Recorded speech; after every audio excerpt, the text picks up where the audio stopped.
अस्सलाम वालेकुम students, how are you? I hope you are fine. Next जो हम डिस्कस कर रहे हैं वो अपना जो second portion central nervous system, उसमें जो उसका टॉपिक 2.2 सब पोर्शन स्पाइनल कॉर्ड, उसको हम यहाँ पे डिस्कस करेंगे। जैसे कि ऑलरेडी हमने जब प्रीवियसली डिस्कस किया ब्रेन के मुतालिक, तो हमने ये देखा कि हमारा जो ब्रेन है वो most of the body functions जो है उनको कंट्रोल कर रहा है। उसके स्ट्रक्चर को भी डिस्कस किया और जो स्पाइनल कॉर्ड अब है उसको भी हम डिस्कस करेंगे।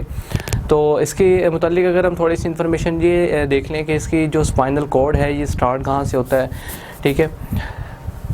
यहाँ पे आपने एक पॉइंट है उसको फॉलो करना है। जैसे आपकी फर्स्ट लाइन ही है, ये भी MCQ बनता है। Medulla oblongata narrows down into an oval-shaped hollow cylinder, the spinal cord running through the vertebral column। अब ये ओरिजिनेट कहाँ से होता है? मेडुला एब्लोंगेटा से, ठीक है जी। जो ब्रेन का पोर्शन है वहाँ से ओरिजिनेट होता है और डाउन हमारे जो वर्टिब्रल कॉलम है उसके एक्सटेंड जो है वो नीचे डाउनवर्ड मूव करता है, और इसकी जो प्रोटेक्शन है वो हमारे जो वर्टिब्रल कॉलम की जो वर्टिब्राज हैं उनसे होती है, ठीक है। इसके अलावा जो इसमें जो सेंट्रल कैनाल है, ठीक है, जो स्पाइनल कॉर्ड है उसमें जो फ्लूइड है वो सेरेब्रोस्पाइनल फ्लूइड है, ठीक है। जो सेरेब्रोस्पाइनल फ्लूइड है इसके मुतालिक आप जानते हैं कि ये कुशिंग वगैरह का काम करता है, एज ए बफर मटेरियल के तौर पर भी ये वर्क परफॉर्म करता है। अब हम इसके मुतालिक ही थोड़ा सा जानेंगे। जैसे कि ऑलरेडी आपके सामने एक जो इमेज है वो शो हो रही है, ठीक है। जैसे कि आप जो स्पाइनल कॉर्ड है इसको देख रहे हैं, तो एक इसका इनर स्ट्रक्चर आपको नज़र आ रहा है, एक इसका ये आउटर स्ट्रक्चर आपको नज़र आ रहा है। इनर स्ट्रक्चर जो है इसकी जो रिजेंबलेंस है ये बटरफ्लाई की तरह की है। इसका जो स्ट्रक्चर है वो बटरफ्लाई के स्ट्रक्चर से रिजेंबलेंस रखता है, जो इसका इनर स्ट्रक्चर है, ठीक है।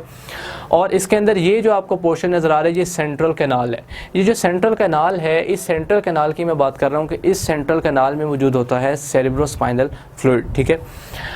अब इसके अलावा अगर आप देखें तो ये जो इनर पोर्शन है जिसे हम बटरफ्लाई शेप का नाम दे रहे हैं, तो ये जो इनर पोर्शन है इसमें ये ग्रे मैटर मौजूद है। दो तरह के मैटर होते हैं, एक होता है वाइट मैटर, एक होता है ग्रे मैटर। जो वाइट मैटर होता है वो आउटर रीजन में होता है और जो ग्रे मैटर है वो इनर रीजन में होता है, ठीक है जी। अब डिफरेंट कहाँ पे आता है? डिफरेंट आता है इनकी कॉम्पोजिशन के ऊपर, जिसको आपने मेनली याद रखना है, ठीक है।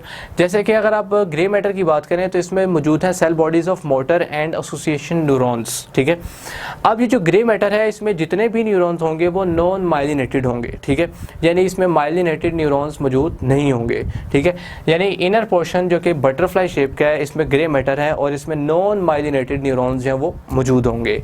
जबकि अगर आप आउटर पोर्शन में देखें तो वो उसमें वाइट मैटर है और इसमें माइलिनेटेड एक्सन्स मौजूद हैं, इसमें माइलिनेटेड न्यूरॉन्स हैं वो मौजूद होंगे, ठीक है। अब इसमें अब ये होता है इस तरह से है कि जो स्पाइनल कॉर्ड है इसमें बहुत सी नर्व्स जो हैं वो अराइज होती हैं, ठीक है, और डिफरेंट बॉडी के जो ब्रेन तक भी जाती हैं और बॉडी पार्ट्स तक भी जाती हैं, यानी एक मैसेज को कन्वे करते हैं, ठीक है। अगर आप ब्रेन की बात करें तो उसमें 12 पेयर होते हैं क्रेनियल नर्व्स के, और जो स्पाइनल कॉर्ड है इसमें 31 पेयर होते हैं जो स्पाइनल नर्व्स हैं उसके, ठीक है। तो ये नर्व्स जो हैं ये अराइज भी होती हैं, ठीक है। अब कुछ इस तरह से होता है कि यहाँ तो कुछ नर्व्स ऐसी होती हैं जो स्पाइनल कॉर्ड से निकल रही होती हैं, ठीक है, जिनका ओरिजिन स्पाइनल कॉर्ड से होता है, और कुछ ऐसी नर्व्स होती हैं जिनका ओरिजिन स्पाइनल कॉर्ड से नहीं होता बल्कि यहाँ पे आकर वो ड्रेन होती हैं, ठीक है, स्पाइनल कॉर्ड में। अब जैसे आप यहाँ पे देख रहे हैं कि अब इसकी डिवीजन इस तरह से होती है कि इसमें 2 टाइप्स की रूट्स होती है, ठीक है। जैसे ये है वेंट्रल रूट और वो है डॉर्सल रूट, ठीक है।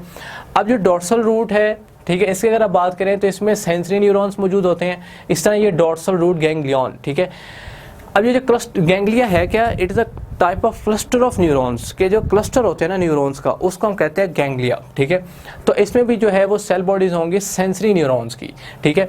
जबकि अगर आप वेंट्रल रूट को देखें तो इसमें जो न्यूरॉन्स हैं वो एक्सन्स ऑफ मोटर न्यूरॉन्स के एक्सन्स इसमें मौजूद होंगे, ठीक है।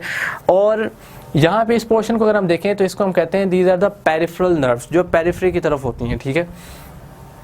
तो ये इसका बेसिक स्ट्रक्चर है जिसे आपने याद रखना है। इसमें कुछ इंपॉर्टेंट पॉइंट्स ये याद रखने वाले हैं कि आपको ये पता होना चाहिए कि जो इसका स्ट्रक्चर है बेसिकली इसमें किस किस्म के न्यूरॉन्स किस हिस्से में पाए जाते हैं, ठीक है। जैसे मोटर न्यूरॉन्स हैं, इनका आपको फंक्शन का पता होगा, ठीक है। सेंसरी न्यूरॉन्स के फंक्शन का आपको ऑलरेडी पता होगा, ठीक है। अब अगर आप बात करें सेंसरी न्यूरॉन्स की, तो सेंसरी न्यूरॉन्स का मतलब क्या है कि यहाँ पे इंफॉर्मेशन आएगी, रिसीव होगी, ठीक है।